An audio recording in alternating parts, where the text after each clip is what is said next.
Hello everyone, vanakkam. Welcome to tamilfoodtime. இன்னைக்கு வீடியோல mutton குழம்பு எப்படி ஈஸியா குக்கர்ல ஆத்தென்டிக் மெத்தட்ல செய்யறதுன்னு பார்க்கலாம். வாங்க வீடியோக்குள்ள போலாம். நான் ஒரு 1/4 கிலோ மட்டன் தான் செஞ்சு காமிக்க போறேன். ஸோ அதுக்கான மட்டன் மசாலா எப்படி செய்யறதுன்னு பார்க்கலாம். ஒரு கடாயில் கொஞ்சம் எண்ணெய் ஊற்றி அதில் 1 டீஸ்பூன் காஞ்ச கொத்தமல்லி, 4 காஞ்ச மிளகாய்,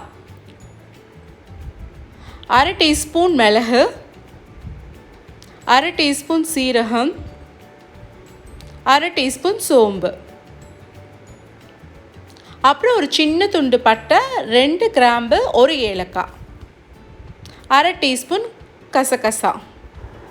இந்த ஸ்பைசஸ் எல்லாத்தையும் மீடியம் ஃப்ளேமில் வச்சுட்டு நல்லா அந்த வாசம் வர வரைக்கும் வறுத்து ஆற வச்சு அரைச்சி எடுத்துக்கலாம்.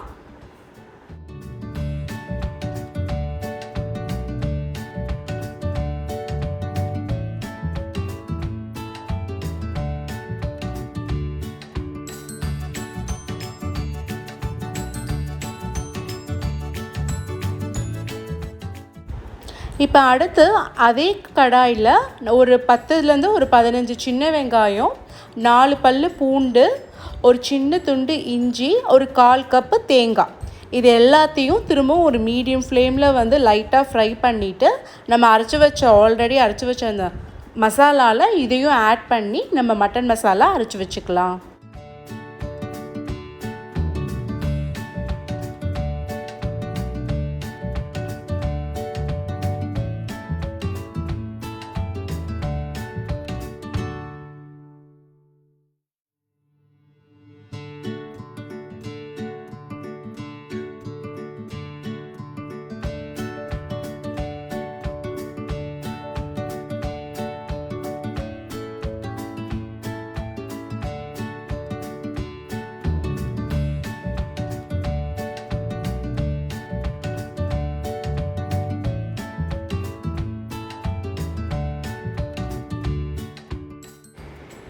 இப்போ குக்கரை ஹீட் பண்ணிவிட்டு அதில் கொஞ்சம் எண்ணெய் ஊற்றிட்டு கொஞ்சமாக ஒரு 4-5 சின்ன வெங்காயத்தை சின்னதாக கட் பண்ணிவிட்டு கருவேப்பிலையும் சேர்த்துட்டு கொஞ்சம் லைட்டாக ஃப்ரை பண்ணி எடுத்துக்கலாம்.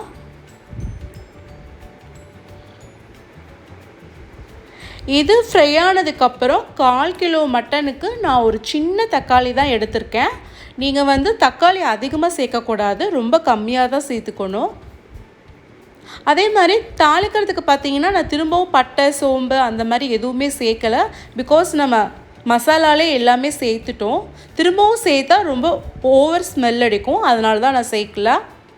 அப்புறம் நம்ம கழுவி வச்சு நான் நல்லா மஞ்சத்தூள், உப்பு போட்டு நல்லா கழுவி வச்சுருக்கேன். அதை அதில் சேர்த்து ஒரு 5 மினிட்ஸ் மீடியம் ஃப்ளேம்லேயே வச்சு நல்லா கிளறி விட்டுக்கலாம்.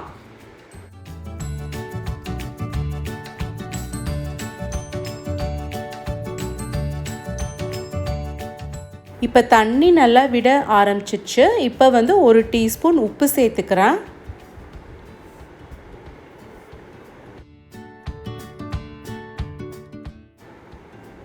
இப்போ நம்ம அரைச்சி வச்ச மசாலாவையும் இதில் சேர்த்துக்கலாம்.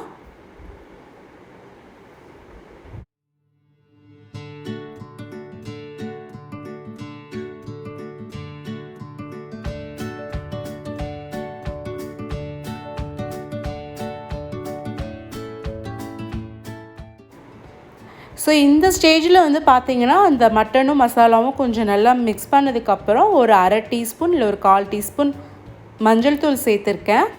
நான் ஒரு 1/2 டம்ளர் தண்ணி தான் சேர்த்துருக்கேன். எனக்கு ஏன்னா கிரேவி திக்காக வேணும். உங்களுக்கு கொஞ்சம் தண்ணியாக வேணும்னா நீங்கள் ஒரு 1/2 டம்ளர் தண்ணி கூட ஆட் பண்ணிக்கலாம். சில்லி பவுடர் உங்களுக்கு காரம் அதிகமாக தேவைப்பட்டால் சேர்த்துக்கோங்க, இல்லைன்னா தேவையில்லை.